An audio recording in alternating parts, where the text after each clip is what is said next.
기도하겠습니다. 하나님 아버지, 은혜와 사랑을 감사드립니다.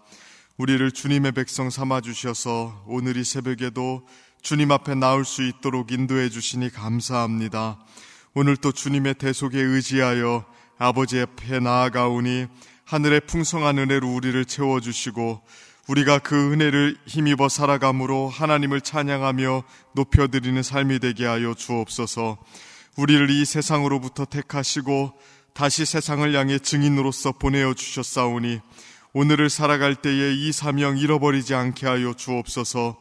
세상으로부터 부름받았음을 기억하여 거룩하고 구별된 자로 살아가게 하시고 세상을 향해 보냄받았음을 기억하여 예수의 담대한 증인으로 살아가게 하여 주옵소서.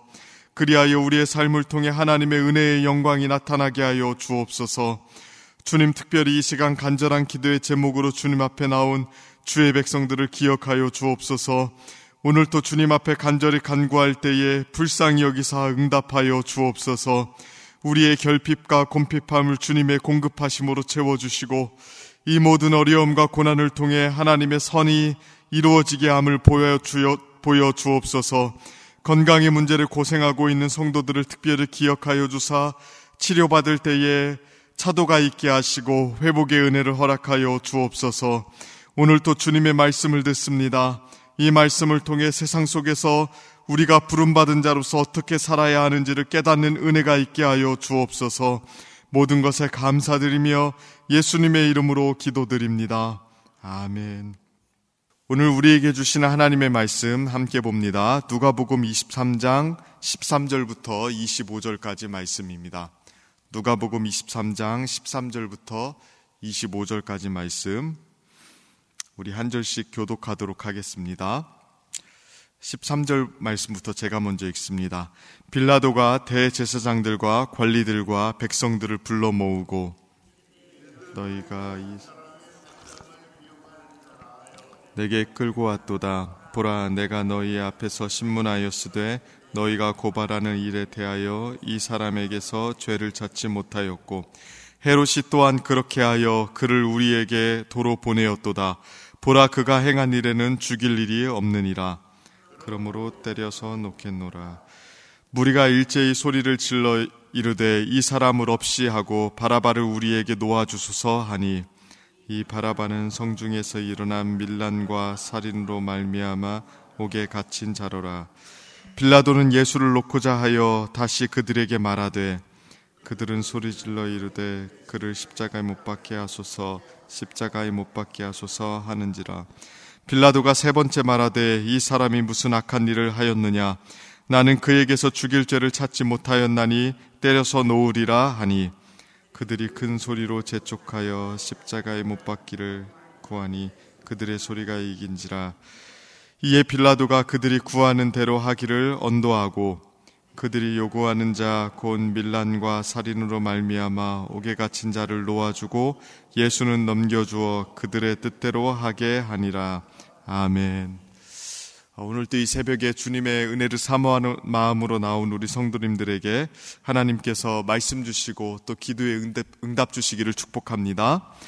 오늘 본문을 통해서 우리는 가장 불의하고 또 폭력적이고 비열한 일이 일어나고 있음을 볼 수 있습니다. 바로 빌라도의 법정에서 일어난 일입니다. 예수님을 빌라도가 신문했을 때 빌라도는 예수님께서 무죄라는 사실을 너무나도 분명히 잘 알았습니다. 대제사장들이 예수님을 자칭 왕 그리스도라 칭한다고 하면서 로마에 대한 반역자로 고소하였고 예수님은 거기에 대해서 적극적으로 변론하지 않으셨음에도 불구하고 빌라도는 로마법에 근거해서 예수님을 사형에 처할 이유가 없다는 것을 잘 알고 있었습니다. 그래도 문제를 조금 일으킨 것 같으니 매질을 하고 놓겠다고 이야기를 하죠. 그런데 그곳에 있던 유대인 무리들이 소리를 지르기 시작합니다. 이 사람을 없이 하고 바라바를 자신들에게 놓아주소서, 이렇게 이야기하죠. 바라바는 로마법상으로 굉장히 죄가 막중한 사람이었습니다. 밀란을 실제적으로 일으켰고 살인까지 저지른 사람이었습니다. 그런데도 그들은 예수님을 죽게 하는 대신에 바라바를 놓아달라고 이야기합니다. 빌라도는 다시 한번 예수님을 놓아주고자 시도를 했지만 21절을 보면 그들은 동일하게 소리를 지릅니다. 예수님을 십자가에 못 박으라고 말이죠. 22절을 보면 빌라도가 예수님을 놓아주기 위해서 세 번째로 시도를 합니다. 그러나 빌라도가 무죄 석방을 시도하면 시도할수록 유대인들의 반응이 더 거칠어집니다. 23절을 보면 그들이 큰 소리로 재촉했다고 이야기합니다. 그리고 성경은 마침내 그들의 소리가 이겼다라고 이야기하죠. 이 장면은 로마법 역사 가운데 가장 불의한 장면 중에 하나임은 분명합니다. 대제사장들과 그들의 무리들은 예수님의 유죄를 입증하기 위한 어떠한 노력도 하지 않고 있죠. 그들은 그저 빌라도의 무죄 판결에 대해서 대항하는 소리만 지르기 시작합니다. 그렇게 하도록 대제사장들은 무리를 선동했고요. 무리들은 예수님에 대한 분노를 가지고 비이성적으로 사형을 외치기 시작합니다. 사실 이러한 모습은 절대로 법정에서는 일어날 수 없는 일이죠. 그러나 예수님의 재판에서는 비이성적이고 폭력적인 외침이 승리를 하는 일들이 일어납니다. 세상을 호령하고 로마의 평화를 구축했던 로마법이 사람들의 분노 어린 외침에 의해서 붕괴되는 순간을 보여주고 있죠. 세상에서 가장 의로운 이가 아무 제목 없이 또 제대로 된 죄의 입증도 없이 사형에 넘겨지는 불의한 순간을 오늘 성경은 보여주고 있습니다. 저는 이 본문을 곰곰이 묵상하면서 묘한 대조점을 하나 보게 되었습니다. 성경이 자세히 묘사하고 있는 재판 과정을 가만히 보면 묘한 대조점이 있습니다. 예수님은 고요하십니다. 그리고 예수님은 분명히 의로우시고 이 의로움은 고요하고 견고합니다. 그러나 대제사장들과 무리들은 어떻습니까? 그들의 말은 허황되어 있고요.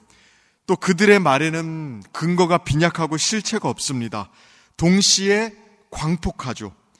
이게 묘한 대조를 이루고 있습니다. 만일 예수님을 죽일 죄목을 이들이 확실히 가지고 있었다면 사람들을 선동할 필요도 없었을 겁니다. 이렇게 허황된 말로 난폭하게 외치지도 않았을 겁니다. 그냥 차근차근 예수님의 죄목을 입증해서 죽게 만들면 되는 거 아닙니까?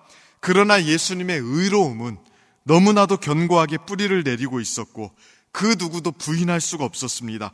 빌라도도, 헤롯도, 심지어 예수님의 죽음을 주장하는 자들도 예수님의 의로움을 부인할 수가 없었습니다. 그 어떤 걸로도 예수님의 죄를 입증할 수가 없었습니다. 그렇게 예수님의 의로움이 법정에서 견고했기 때문에 예수님은 고요히 계셔도 흔들리지 않았고요. 반대로 그들은 예수님의 죄를 입증할 수 없었고 오히려 악했기 때문에 비이성적이고 폭력적으로 외칠 수밖에 없었던 것입니다. 의로움이라는 것은 언제나 견고하고요, 고요합니다. 그러나 악은 어떻습니까? 거짓되고 비합리적이고 떳떳하지 못하고 그렇기 때문에 폭력적일 수밖에 없습니다. 빌라도의 법정은 예수님의 의로우심 앞에서 그들의 악한 계획과 외침이 얼마나 근거 없는 것인지, 또 얼마나 폭력적인 것인지, 또 얼마나 보잘것없는지를 대조적으로 보여주고 있는 것입니다. 우리가 살아가는 세상은 이 빌라도의 법정의 확장판이라고도 할 수 있습니다. 세상이 악하다는 말이 무엇입니까? 그냥 나쁜 일이 많이 일어난다는 뜻이 아닙니다.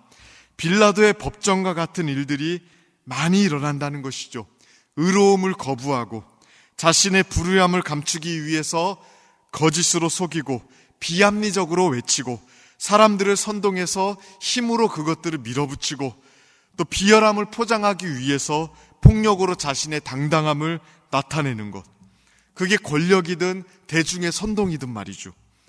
그것이 우리가 사는 세상의 악한 모습입니다. 그러면 이러한 세상에서 우리는 어떻게 살아야 됩니까? 세 가지 부류의 모습이 오늘 본문을 통해서 등장하고 있죠. 첫 번째로는 무리와 같은 모습 아닙니까? 대제사장들의 선동에 함께 빠져들어서 분별 없이 악한 대열에 합류하는 것입니다. 그냥 세상 사람들이 다 그렇게 살아가니까, 다 의로움을 거부하고 불의를 쫓아 살아가니까 그렇게 살아가는 것이 세상에서 잘 사는 거라고 생각하는 겁니다. 그러니까 대중의 흐름에 따라서, 사람들의 견해에 따라서 선동되어서 살아가는 무리들, 이런 무리들의 모습이 오늘 본문을 통해서 나타나고 있죠. 두 번째로는 빌라도 같은 사람들이 있습니다. 빌라도 같은 사람들은 어떤 사람들입니까? 분명히 무엇이 잘못되었는지 알고 있습니다. 예수님께서 말씀하시는 것이 의롭다는 것도 알고 있습니다. 그러나 결국에는 이 무리들의 압박을 이기지 못해서 의로움을 포기해버립니다. 우리도 그럴 수 있죠. 옳은 것이 무엇인지는 알고 있지만 세상의 압박과 요구가 부담스러워서 세상의 방식을 끝끝내는 따를 수밖에 없게 되는 상황들, 결국에는 의로움을 포기해버리게 되는 것, 이게 빌라도와 같은 모습이죠.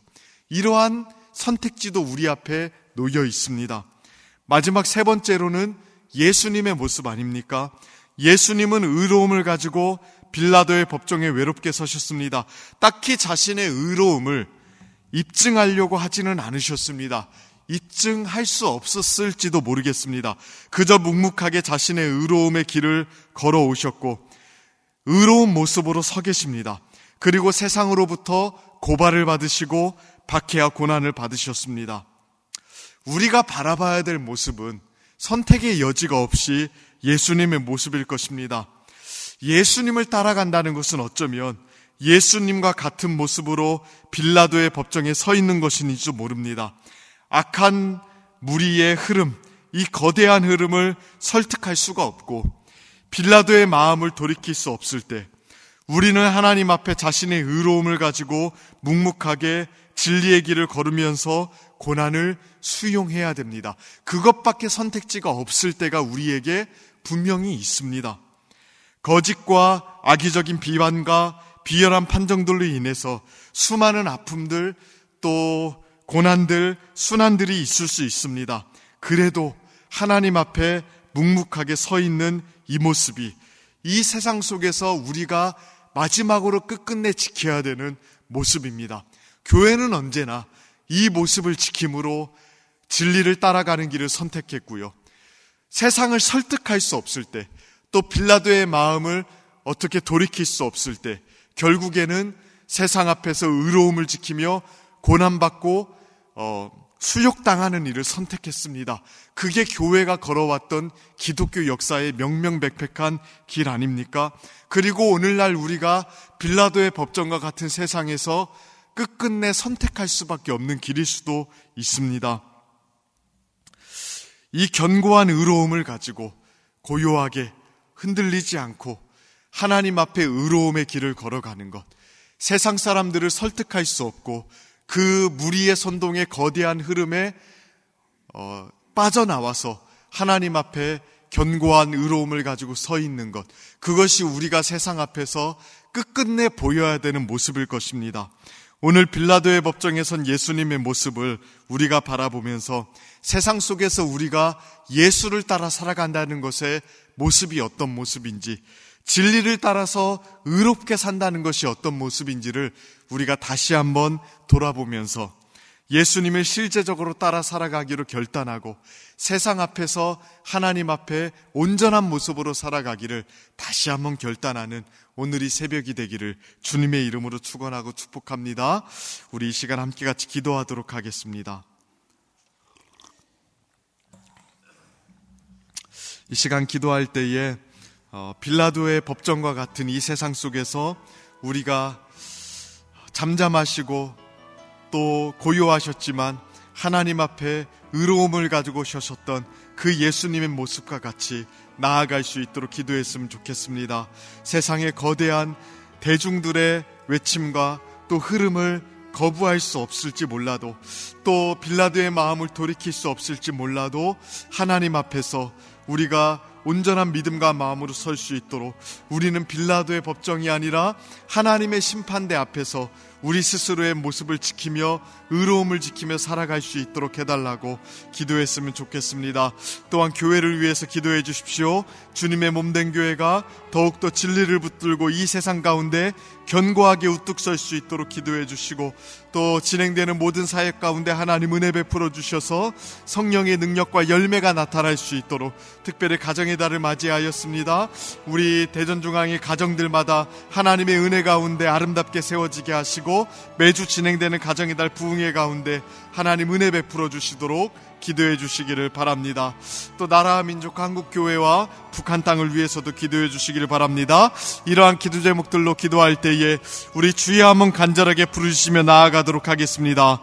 주여, 살아계신 하나님 아버지, 은혜와 사랑을 감사합니다. 하나님, 오늘 또 말씀 주셨사오니 이 말씀 붙들고 세상 앞에서 하나님은 매 진리를 붙든 자로서 온전하고 올바르고 하나님 진실하게 살아가기로 결단하는 자들 되기를 원합니다.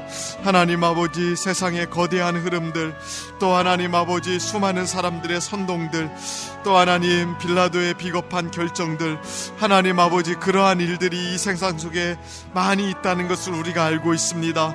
무리의 대열에 합류하지 않게 하시고 빌라도와 같이 비겁하지도 않게 하시고, 하나님 주님 앞에 온전한 의로움을 가지고 하나님의 법정 앞에 우리가 서 있는 마음으로 살아갈 수 있도록 하나님 도와주시고 이끌어 주옵소서.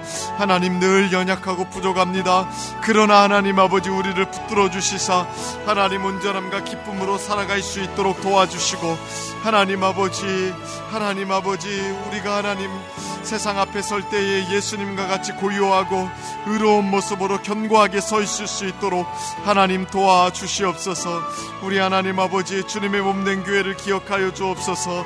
교회가 주의 은혜 안에 더욱더 든든히 서게 하시고, 하나님 이 세상의 왜곡된 풍파 속에서도 흔들리지 아니하고 하나님 말씀 붙잡고 의롭고 견고하게 세워져 나가는 교회들이 될 수 있도록 하나님 도와주시옵소서.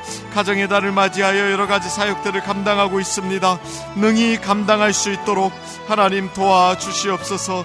아버지 하나님 성령의 능력과 열매가 나타날 수 있게 하시되, 특별히 하나님 가정의 달을 맞이하여 싸우니 우리의 가정들마다 은혜 충만한 가정이 되게 하시고, 하나님 아버지 하나님 나라의 복되고 아름다운 모습으로 세워지는 가정들 되게 하여 주옵소서. 가정의 달 부흥에 진행되고 있사오니 하나님 은혜 베풀어 주시사 강사들에게 능력 주셔서 주의 말씀 전하게 하시고, 이 말씀을 통하여 하나님 은혜 가운데 온전히 세워지게 하여 주옵소서. 연약하고 부족합니다. 주님 도와주시옵소서. 나라와 민족을 기억하여 주시고 한국교회를 붙들어 주시고 하나님 선교사님들을 붙들어 주셔서 그 사역의 문을 열어주시사 은혜 베풀어 주시고 하나님 도와주시옵소서. 주님 도와주시옵소서. 우리 한 번 더 기도하실 때에 매주 금요일은 특별히 성도들의 가정과 목장 사역, 그리고 목장의 영혼들을 위해서 기도하는 날입니다. 이 시간 기도하실 때에 주여 우리 교회의 모든 가정마다 사랑 충만, 말씀 충만, 성령 충만하게 하여 주옵소서. 모든 부모마다 축복의 언어를 주시사 서로 격려하며 축복하는 가정이 되게 하옵소서. 우리 교회 목장에 속한 모든 가정들마다 기쁨과 감사가 넘치게 하여 주옵소서. 성도들의 가정마다 예배가 회복되고 사랑이 넘치게 하여 주옵소서. 특별히 병환 중에 있는 성도들에게 위로와 회복의 은혜를 주옵소서. 이러한 기도 제목들로 기도해 주시고, 계속해서 담임 목사님을 위해서 기도해 주시고, 함께 동역하시는 장로님들과 교역자들이 사랑으로 하나 되어 온 교회가 성령으로 충만한 가운데 부흥의 역사를 이루게 해달라고 기도해 주시길 바랍니다. 가정과 목장을 위해서 합심으로 기도한 후에는 자유롭게 기도하시면 되겠습니다. 이 시간 기도하실 때에 먼저 저를 따라해 주시기를 바랍니다. 주여 축복의 언어를 주옵소서. 주여 축복의 언어를 주옵소서. 우리 주여 한번 간절하게 부르시며 나아갑니다. 주여, 살아계신 하나님, 우리에게 오늘 또 축복의 언어를 주시사 하나님 우리의 모든 가정마다 은혜 충만, 사랑 충만, 말씀 충만, 성령 충만하게 하여 주옵소서. 하나님 아버지